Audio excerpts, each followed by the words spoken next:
pinaka-epektibong disiplina o motibasyon lang?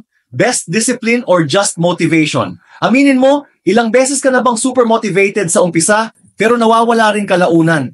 Ako dati sobrang daming goals. Gabi-gabi inspired ako magplano, pero wala namang consistency sa gawa.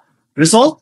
Naubos ang passion, na-delay ang success, pero nang natutunan ko ang totoong sikreto, disiplina, hindi puro motivation, doon ko nakita ang tunay na progreso.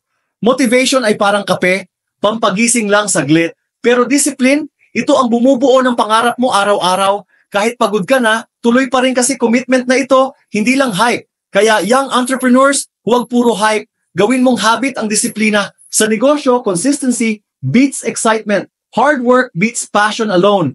Maniwala ka, your discipline today will pay you 100x tomorrow. Kaya kapit lang, keep showing up. Share sa comments kung paano mo pinipili ang disiplina kaysa motivation. Inspire natin ang isa't isa.